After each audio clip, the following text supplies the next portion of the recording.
There was a lot of things hidden in here. I want to try to work my way through them really quick. One of the easiest, if I remember, was when they showed the the changing of like the categories for characters. I think it's right here. It's about how they fight. When Season 1 launches, there will no longer just be unique new damage and support. Okay. Each role will have... So there's Initiator, which is Doom, Diva, Winston Ball. Okay, so Doom's not shot in an alley and dead, just in the lore. Bruiser, Mauga, Orisa, Hog, Zarya, and then Stalwart, Domina, Hazard, Junker Queen, Ramatra, Ryan, and Sigma? This is a very interesting category. Okay. Have new sub-roles, all of which will have... Specialists. That's the new guy, Emery or whatever. Bastion, Junkrat, May, Soldier, Sim Torb? What is the correlation? I thought these were all the, like, no offense, shitty one-trick heroes, and then Soldier's in here. I guess Soldier's kind of categorized now. Flanker, Anran, Genji. Oh, they put Reaper as a flanker. Oh my god, you're never gonna hear the end of this from, like, gold players. Guys, Reaper's a flanker. Reaper is a dive character. Tracer, Vendetta, Venture. Unique new passives tailored. Recon, Echo, Pharah, Freya, Sombra, Sharpshooter, Ashe, Cass, Hanzo, Sojourn, Widow. Why is Soldier not down here? Why is he a specialist? Hell, you could even put him in Recon. Weird. Directly to the skills.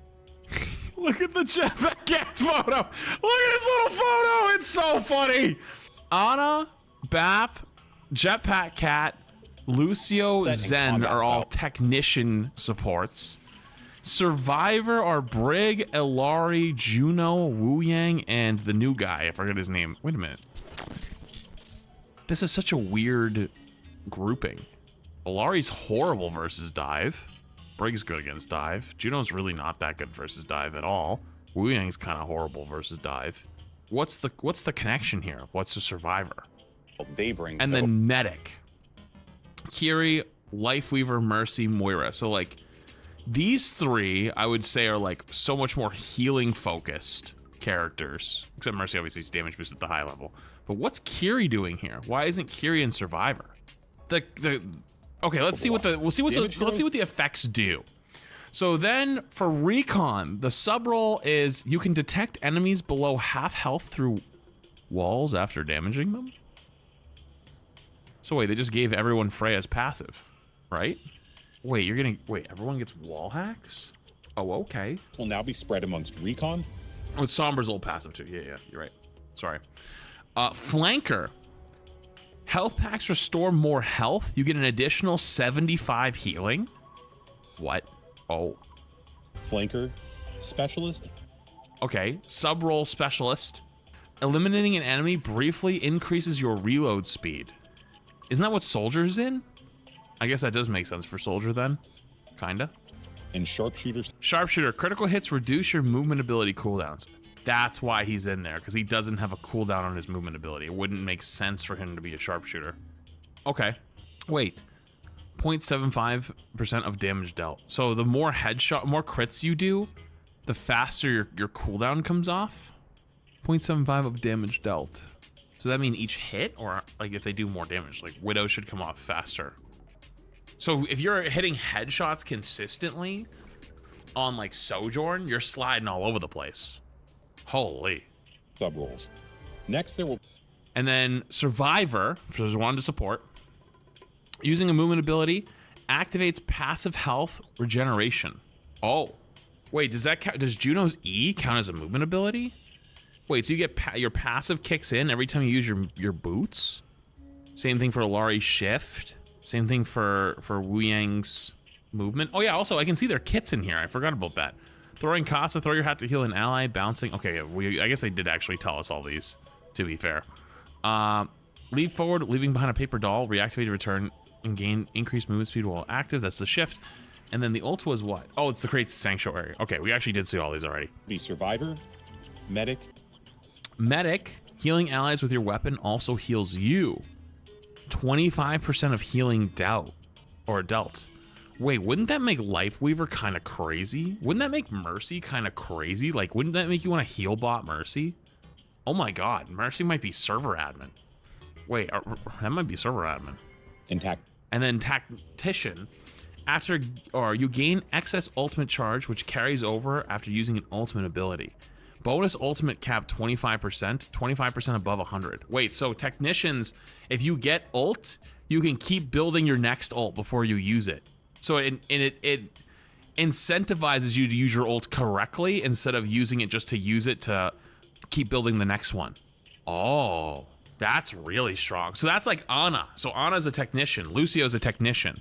Yes, Lucio was a technician. Zen was a technician. Aren't these passives basically team-ups? No. How the hell? Team-ups, you work with other characters and enable new abilities. This is a passive. It's literally a passive. There's Stretch, and then there's whatever that was. I ain't gonna lie, that seems kind of broken. Supports. Lastly, do you prefer... All right, on to tanks. Stalwart. So Stalwart tanks get 40% knockback resistance and 40% slow resistance. That's why Ryan's in there. Wait, why is Sigma in here then? Oh yeah, you can't also see the perks of the new characters in here. Using Barrier Ray at restore 50 shields and passive health regeneration. Extended power. Increase the range of Photon Magnum by 20%. Disruptive detonation. Enemies hit by crystal charge explosions are slowed by 30% for 2 seconds. And power move.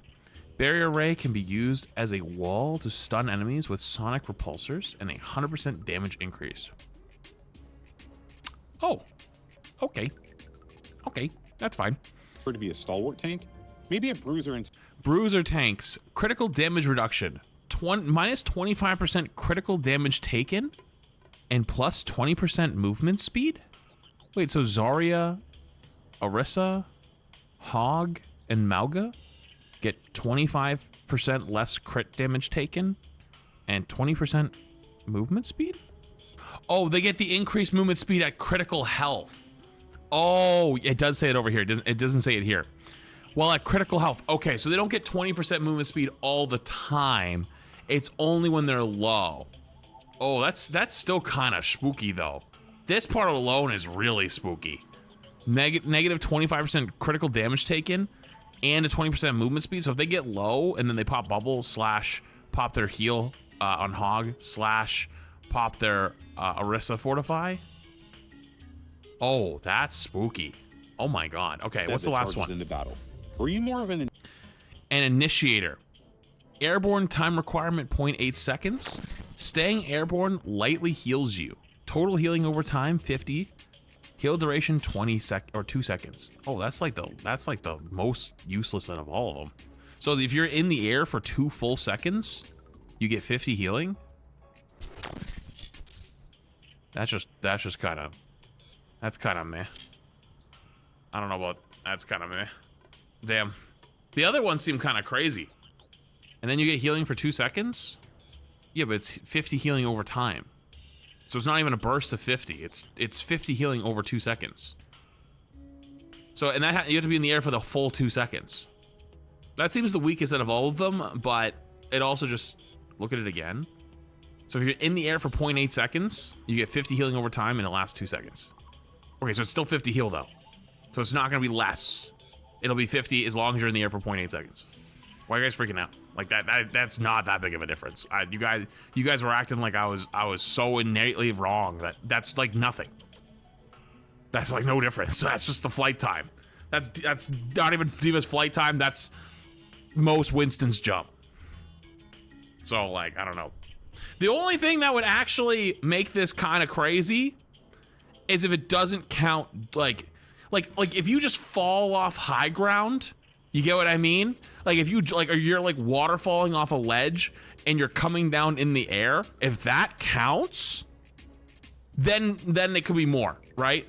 Because then you could like waterfall off, get the 50 healing as you're landing, and then jump up on someone, and that's another 50, right? That could be kind of useful if that's how it works.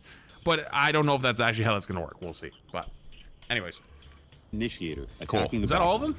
Because sub roles may change. We'll see. We'll see if that's how it works. I'm assuming you'd have to be using your some type of movement ability. So, anyways, What else am I looking for? What else am I looking for? This escape. There was like a couple teases early on, right? With like background characters. Oh, this thing back here? This guy? Wait, you're right. Who the f is that? Bro, it looks like Ryan 2.0. Yeah, it looks like a mecha. That's the thing they showed at the end of the video in the silhouettes. Yeah, they showed they showed this at the beginning too, of like all the characters are gonna be there for the year. I wonder if there's more. Hang on, where is he? No, it's not this one. Oh, they changed it. They changed the background. Did you notice that? It's not there here. And then Onron's there. And then it's the tank guy. Wait, hang on. And then who the f is that? Someone said Minato. I was thinking the White Clad. If you've seen Fire Force. Naruto's dad. Okay, let's keep going. Okay, another one. Who's that? That looks like a skin though. That just looks like someone's random skin. Am I crazy? Wait. Skins will be. Who is this? There's swords. But that doesn't look like Vendetta's sword. Is there another sword character coming? You think it's another Genji mythic? Doesn't look like Genji's sword though. It's too slanted. Yo, who the f is that guy? Yo, kind of looks like Maximilian. Huh. Okay, let's skip ahead. Better to help kick. I don't know what that is. Look like a map. Is that another map? That looks like another map back there. And then that's it. 10 years. Okay, their background right there was a lot of teases. That was a lot of teases in the back there. Was there other points in this that there was a ton of teases? There's one more, I think, but where? I checked all these ones. Oh, where Emery was shooting at. You're right. Where did they show him off? Vendetta. Emery fire stuff or Echo burst. Right here. Blistering speed. Who is this? Perfect for clipping airborne heroes. Oh, it's Jetpack Cat. Farah. It's Jetpack Cat. Echo. That's who he's shooting. Before they know it hit. So he's kind of small. Or Echo. He's kind of just a little guy. Look at the map. On heroes like. Wait, you're right. The map is different. Wait, what did they do? Wait, it looks like the ceiling came down. It's like crushed the ship. Wait, are they gonna change the maps because Gibraltar got attacked? So it's a Talon, like Talon attacks Gibraltar, so the map's different? Because like this is a slant now. The high ground's still there. This is still there, but there's this giant thing in the way. So it blocks you from shooting from up here. Wait, so this top of the ship is like low-key, sometimes a little oppressive to fight against? They look like dev textures. It looks like untextured walls. Yeah, but it looks like changes though. Like that wouldn't just be there. They have the map. The map is done, right? The map is done. They wouldn't have to, unless they were changing the map, there wouldn't need to be this there. So if it's definitely not finished though, but it looks like there's gonna be some type of event either where they rework Gibraltar or like Gibraltar gets attacked, quote unquote, by Talon. And so like the roof caved in a little bit and crushed the ship. And that way it cuts off the high ground up there. Left path is open. Yeah, but this front of the ship is not scary. You can shoot on it. It's the people that are a little further back, so you can shoot to this high ground and be completely safe, and then you can walk up and you can kind of peek the bottom if you need to. So like this makes it so that you're always susceptible to high ground control. Interesting. Over Spotlight, the Reign of Talon. Reign of Talon has officially begun. For the first time in Overwatch history, there's a multifaceted, fully connecting story across the entire year. You'll expand a narrative arc with a set beginning, middle, and end. Beginning with an all-new Season 1 through Season 6 before a new Season 1 launches in 2027. Isn't that confusing, though?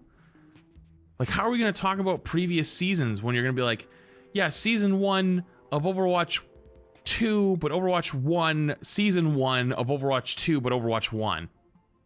You just say the year.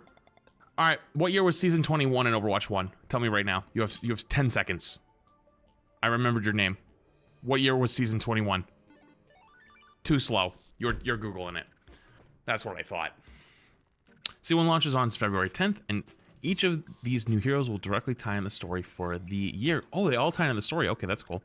I know they said that the story was all going to be tying together because of the seasons, but I didn't know it was just like these characters specifically. Overwatch's fight against Talon will evolve in real time as players watch the world shift around them through map updates, new arc, and more. This arc starts with a new cinematic and unfolds through motion comics, in-game events, new voice lines, animated hero trailers, short stories. We aim to bring major updates every year that improve and expand the experience of playing Overwatch, with both gameplay and story arcs driving the universe forward.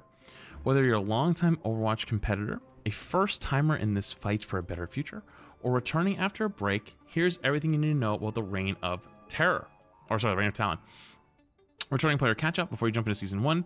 Here's a quick mission debrief to get you up to speed if that vacation away from Overwatch ends up lasting longer than Anna's retirement in Fiji. New heroes. Season 1 includes 5 new heroes to get acquainted with, but it's important to meet other heroes that have joined the Overwatch roster over the past few years. Here's a few introductions. Check out the full hero list to read up on any unfamiliar faces. Wait, they're treating this like this is post Overwatch 2 PvE debacle because Alari's here. She's the first one, I believe. So they're treating this like people are going to come back because Overwatch 2 PvE debacle's now solved because they dropped the 2 and they're rebranding and they're restarting over. And so they're trying to teach people who's here. Huh. Very interesting. Which, by the way, I was talking about earlier was like, is this enough to move the needle? That's kind of how I thought that they were framing this. They really are framing it that way. Fully. Okay. Smart choice. I mean, yeah, they obviously want to shake off like the previous narratives. That can't blame them on that one. But like, they're really leaning into it. So I don't have to read these to you. Maybe Vendetta, champion of Colosseo, is determined to take back Talon's seat of power, a position she believes is her birthright. Watch out for her high mobility, high damage sword attacks, and her thirst for vengeance. Perks. Shift the tide of battle in your favor by equipping perks during a match. These hero-specific boons offer ways to upgrade your kit according to your playstyle and the demands of the current battle. You'll first select between 2 minor perks, which subtly shift your hero's kit in a different direction. Later on, you'll select one of 2 major perks. These bolder upgrades can add game-changing abilities or buffs that counter the enemies in front of you. Stadium, looking to supercharge your heroes? Try Stadium. Upgrade your hero using game-changing powers and add buffs with items, all purchased with Stadium cash you earn by making a difference for your item or for your team. I'm gonna be so honest with you for half a second. I thought last year when I played Stadium at Spotlight, I thought this was going to be the future of the game. I was like, holy shit, they're actually going to all in this. This is kind of gas. And I remember even back then kind of looking at them and being like, so what are you going to do about characters like Doomfist? You know, like the annoying characters. Like, how are you going to make them fun to play against and not roll people's shit? And they were like, we have a good plan. And then throughout this year, they started adding those characters. And at least to what I have seen, you can't play Stadium now unless you play like meta builds. And those really strong characters, like that have like the really annoying kits, just like kind of aren't very fun to play against. And it's changed the experience of Stadium as like a more casual, fun, you know, get in and play Overwatch in a different way to you have to sweat every single time, play meta build every single time, or you're going to get rolled and have no fun, you know? So I feel like Stadium could have been the future, but maybe not anymore. Customize your game plan, cater to your skills, or expertly counter your enemies by crafting the perfect build. Stadium includes a new map mode, payload race, and several maps not available anywhere else in Overwatch, like Wuxing University and Powder Keg Mine. More heroes are added to Stadium every season. 5 new heroes launching in Season 1. Season 1 introduces the 5 new heroes of the year: Domina, Emery, Mizuki, Anran, and Jetpack Cat. Each hero will play a key role in the narrative as the Reign of Talon unfolds. As the story kicks off, Vendetta is strengthening her forces with 3 new allies. By the way, also, you gotta give them credit. Absolutely masterful gambit to them, releasing 5 new heroes together. 1 tank, 2 DPS, 2 support. So every game you queue up, no matter what, you will have a chance to get the new character, because everybody knows when a new season hits, you're trying to queue up the new character and you can never get it because someone's insta-locking it or it's a 25-minute queue. This way you'll guarantee get a chance to try a new character. Very smart of them, because if they're trying to get people to play the game again with the new season 1, quote unquote, in February on the 10th, this makes it so if you queue up, no matter what, you at least get 1 new character chance. So, Domina Tank, heiress and vice president of Vishkar Industries. Though Domina is not a formal member of Talon, a partnership with Vendetta has granted Vishkar Industries lucrative redevelopment rights for territories under Talon's control. Using advanced Vishkar technology, Domina is the first true poke tank since Sigma, an elegant long-range controller with deadly zone dominance. And then this is her kit, which we kind of already have seen. Photon, Magnum, Primary Fire, Medium Beam, Barrier Array. We've already seen all this. Then it's Emery. Is a former member of Overwatch Strike Team. He once stood as an example of Overwatch's ideals, but as Overwatch lost sight of its mission, Emery chose to leave. Freya tracked him down and discovered that his body has been altered with cybernetic modifications. His mind appears to be in conflict. Sometimes he behaves like the person he once was. Other times he seems detached. Now aligned with Vendetta, Emery brings a fast-paced and gun damage style. Hi, buddy. Hi.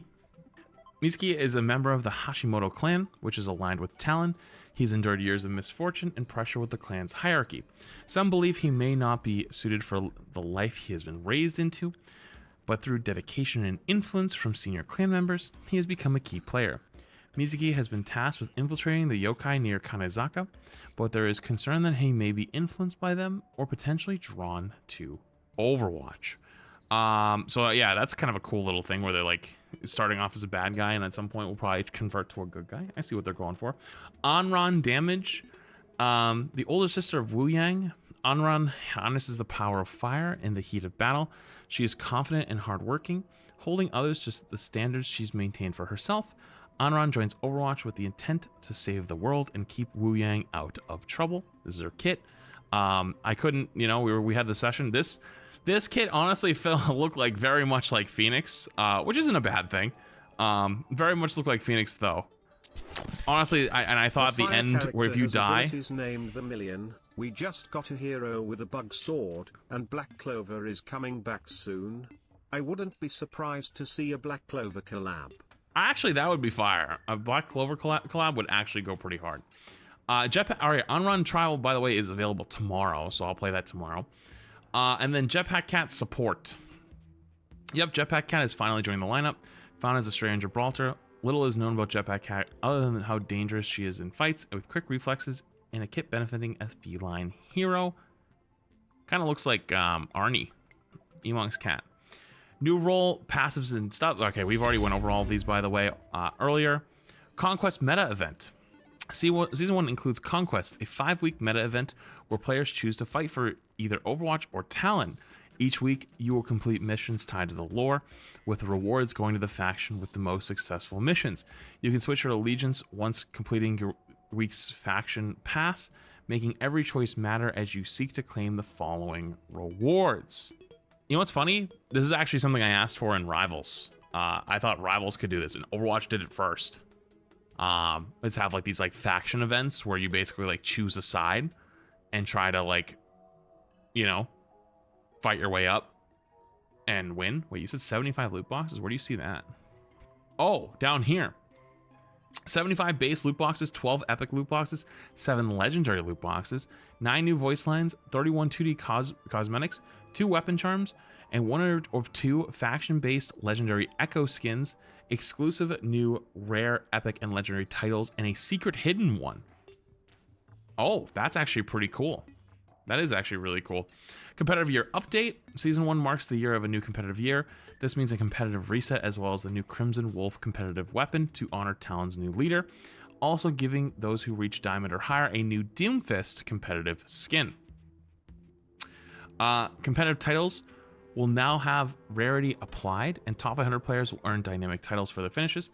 Titles from season 20 and 1 from season 20 and season 1 will be granted when the title update goes live in Season 2. In the 2026 Overwatch Spotlight video, we said that these were live at Season 1 launch. We wanted to give our team a bit more time to polish this feature. UI/UX refresh. A large UI refresh is coming in Season 1. After 10 years, the menus felt a bit dated. And our hope is that these help restore some personality and hero-centric vibes while in-game. The menu will include, this update will include the lobby, play cards, navigation, hero gallery, and social panel. A notification hub will consolidate important updates. Season 1 will feature a new 3D lobby with the selected hero displayed, and Season 4 will expand this into include all group members.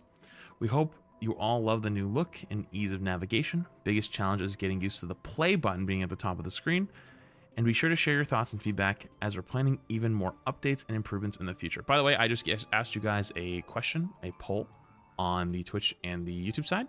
I wish for you to vote in it if you see it, which is about the UI here. System updates.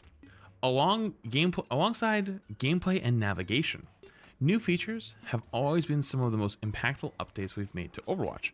This year, we want to dial in the sense of joy and positivity that is the center of the Overwatch universe. When Season 1 launches, we're unveiling a praise feature, allowing players to use the hero voice lines to provide feedback. There was a joke I wanted to make earlier, but I chose not to. This gonna go crazy in with some people. This gonna go crazy. I can already see the TikToks. I can see the videos of people going, you know, there's a certain group of people that love being praised. Me. Slow color hex. I want to be praised. That's me. There's a certain group of people that love to be praised, and there's a certain group of people that I think this will resonate very hard with, if that makes sense. And I think that will be very, very receptive to getting praised more often. The team might actually be recording. It's actually been recording these lines for all of our heroes for over 10 years, but we've never found a way to utilize them that has quite felt right to us. And we're really excited about what this subtle addition can mean for gameplay interactions. Another new feature that is additional sound/music control settings while in the lobby. Now when you're playing Overwatch on your second monitor, you'll be able to listen in on work meetings without having to turn your Overwatch audio down. Not that anyone on our team has ever done that. Later this year, we're reviving an often requested feature, post-match accolades. Unlike the former cards, this new system will be full 3D hero models. New types of recognition will highlight key moments, including multi-endorsements and heroic endorsements. And in Season 2, we are coming to the Nintendo Switch 2. Over the rest of the year, expect upgrades to map voting, hero bands, drives, and more. This is Stadium, so basically they've changed it so that it's easier to pick what items are coming, and also Vendetta is joining. The lineup, we're also changing the pace of the competitive Stadium. Power rounds now run in 1, 2, 4, 6, delivering a faster best of 7 style flow while letting builds evolve across a full match. We'll be bringing the UI refresh to the Armory, seeing all 70 icons redone to better match the fantasy of each item. For example, the aerial distressor will now look like a flying drone, while Amari's antidote is clearly an injector. This should make it much easier to find exactly what you're looking for at a glance. Probably the biggest change we've introduced to Stadium since launching last year is the new Hero Builder. The team is designing the Hero Builder as a way to give you greater agency and ease in crafting the best possible builds to match your playstyle. It'll provide recommended builds based on the player data worldwide, letting you know what other players are using. This will be presented in 2 forms. The first is on round 1. You will see 3 options for popular builds for your chosen hero. These starter packs combine a power with 3 items in a single click, making things much more streamlined. And on rounds 2 through 7, you'll see an option to continue your current build, but you'll also see recommendations to help you counter the enemy team. This is obviously a good change, but I feel like they're really struggling with they're trying to like let people have fun builds, but just meta builds just dominate. And so like this just basically doubles down on that and tries to make it more streamlined for everyone to be able to counter build. Like they're basically playing Deadlock, where like when you get high level Deadlock, really good players, you start to counter build the enemy's team's items, not just your own items. And so they're trying to let the game tell you how to do that and make it easier to play hard meta as opposed to like the fun stuff. And it's just like, it's kind of tough. Collabs and Mythics and Skins Oh My from February 10th to 23rd. Overwatch teams up with Hello Kitty and friends to deliver a feel-good crossover that brings the beloved characters to the middle of Overwatch's fight for the future. 6 new themed heroes, always ready to help. 1, 2, 3, 4, 5, 6. Oh, there's no secret Ramatra. Okay, skins have always been a hot topic for Overwatch, and our artists have been heating things up this year. Not an on-run reference. Tied to the reign of Talon, Season 1, we will have faction-themed skins in addition to new bundles themed after vibes like Rainy Days and sweetness of Valentine's Day. We're also refreshing the loot box pool with all regular shop skins in the last 6 seasons. Next up, Mythic skins. Every year, we're bringing 2 Mythic hero skins. Oh, every season this year, we're bringing 2 Mythic hero skins. Okay, so they've upped the counter. All right. Season 1 introduces Mercy Celestial Guardian and Juno's Star Shooter.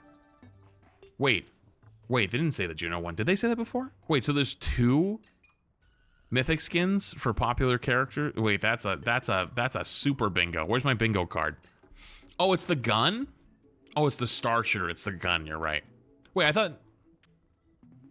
Oh, it's the mid-season where the second one. Oh, okay, I see. I thought I remembered them seeing a May one. I was like, wait, what? Mid-season will include May's first Mythic. So May and Mercy will both get Mythics this season. This will be Mercy's second Mythic. Future seasons will add Mythics for Soldier 76, Illari, and Mauga, as well as Mythic weapon skins for Genji, Hanzo, and Sojourn. Esports. Overwatch Esports is looking to have another amazing year with several things coming your way. First up is the Overwatch Champion Series. OWCS begins this weekend with a boot camp in Seoul before the full season launches with opening weekend on March 21st, before ultimately concluding with a World Finals in China. Then the glory of Overwatch World Cup returns. Watch countries around the world battle it out in regional qualifiers before the main event at BlizzCon in September. BlizzCon is actually, World Cup is always a blast. Earn your favorite historic Overwatch esports skins through the new esports loot box. Tune into select esports broadcasts like Boot Camp on February 13th through 15th. And interested in your shot for OWCS Crown, registration this year's open qualifiers are live until February 20th. But that's not all. For those competitive-minded of you, in-game we're also expanding how you can take part in competitive events. Overwatch Esports is integrating with Top 500, awarding invitations to Face It events based on challenger scores. And so this is the roadmap for season 1. Oh, this was this was leaked on Twitter early. I saw that this was leaked on Twitter early. I didn't zoom in on it, but I went to go look like what the leak was, and I saw this, and I just clicked off of it. So season 4 is BlizzCon. Wait, so dude, this always happens, man. Wait, season 3. Wait, hang on. Isn't there supposed to be 10 heroes though this year? So this is the 5. So wait, shouldn't it be 2-2-1 or something? But the next tank hero will be in season 4, which is like the back half of the season. No? 6 seasons a year? So I guess there's going to be another season. Yeah, but BlizzCon is here. So that's November. Season 5 and 6 are not shown? Yeah, but these are long seasons then. Because this is BlizzCon. Isn't BlizzCon normally in November? Oh, BlizzCon's in September this year? What? That's new. I thought it was in November normally. Oh, so it's sooner. Okay. Well, that's good to know then. So, but hang on then. Wouldn't that still be... I guess season 5 would be October, and then season 6 would be like January or December, I guess. Okay. Hopefully more than 2 tanks. Well, I mean, we're only getting 2 tanks this year, it looks like, from the silhouettes, but hopefully we don't have to wait that long for a second tank. But okay, all right, that's not as bad as I thought. I thought that was going to be the end of the year.